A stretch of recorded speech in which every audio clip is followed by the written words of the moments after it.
17 तारखेला पुणे रेल्वे स्टेशनवरती मध्य प्रदेशमधून आलेला परिवार आणि त्यांच्या समवेत प्रवास करणारा आरोपी यांनी पुढील रेल्वे येण्यासाठी 4 तासाचा अवधी असताना हे संपूर्ण कुटुंब पुणे रेल्वे स्टेशनवर उतरलं आणि त्या परिवारासोबत झोपी गेलेली 4 वर्षाची एक मुलगी होती.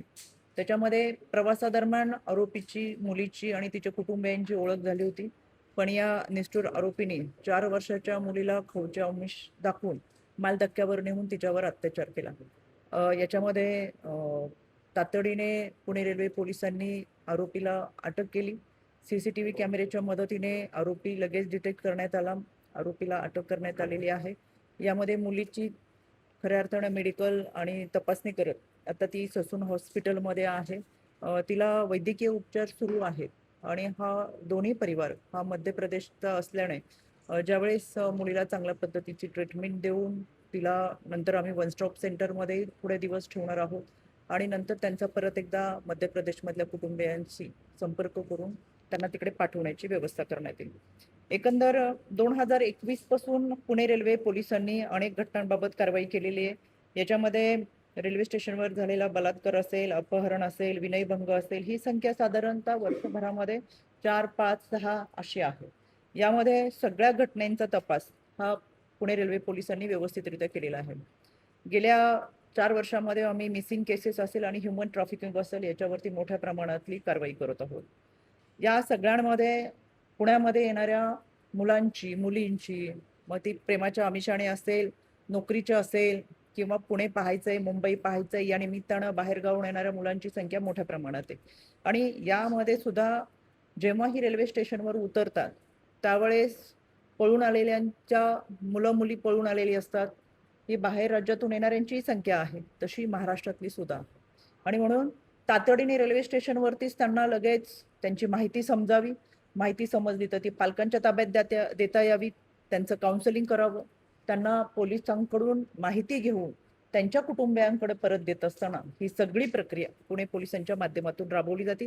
त्याच्यामध्ये आमचा CWC अतिशय उत्तमरित्या काम करत असतात. संरक्षण अधिकारी असतील, आमचा जिल्हा महिला बालविकास विभाग असेल, एकत्रितरित्या काम करत असताना काही ठिकाणी याबाबत अडचणी येत असतील तर निश्चितपणे राज्य महिला आयोग त्यांच्या समवेत आहे आणि म्हणून आजची ही सगळी बैठक यामध्ये आयोजित केली होती.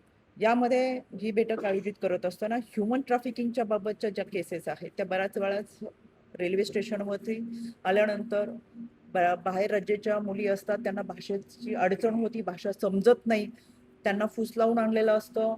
त्यांना सुद्धा संरक्षण देण्याची जबाबदारी ही आपली पुणे पोलीस रेल्वे विभागातून घेतली जाते. पण याच्यामध्ये काही तोडगा काढता येतो का? कारण की आपल्याला त्यांची भाषा समजत नाही, त्यांना आपण बोललेलं समजत नाही, फारसं हिंदी इंग्लिशची माहिती नसते. अशाही मुलींची संख्या मोठ्या प्रमाणात आहे आणि म्हणून मग त्यांना ताब्यात घेतल्यानंतर त्यांचं पुनर्वसन करत असताना अनेक अडचणी येत राहतात.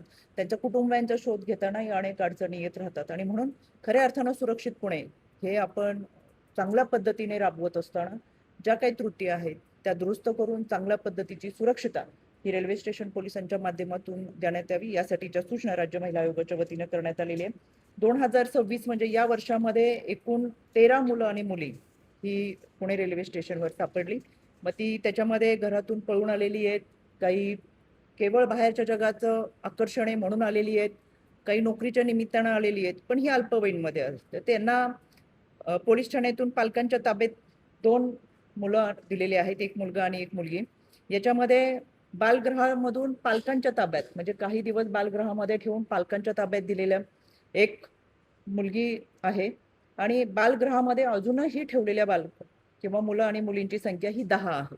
आता ही 10 मुलं आणि मुली बालगृहात जी ठेवले तर त्यांचा परिवाराचा तपास करणं, त्यांना पालकांच्या ताब्यात देणं, त्यांचं काउन्सिलिंग करणं, पुन्हा त्यांनी घर सोडू नये याच्यासाठीचा प्रयत्न हा CWCच्या माध्यमातून चालू आहे. आणि म्हणून या सर्व अनुषंगाने आजची ही मीटिंग पुणे रेल्वे पोलिसांच्या समवेत लावलेली आहे. याच्यामध्ये सर्व अधिकारी उपस्थित आहेत. ससून रुग्णालयाचे आमचे अधिकारी सुद्धा या ठिकाणी आहेत. कारण की रेल्वे स्टेशनच्या बाबत कोणतीही तक्रार असेल, कोणताही गुन्हा असेल, अन्याय अत्याचाराच्या घटना असतील तर त्या ससून रुग्णालयाच्या माध्यमातून त्याचा मेडिकल रिपोर्ट दिला जातो.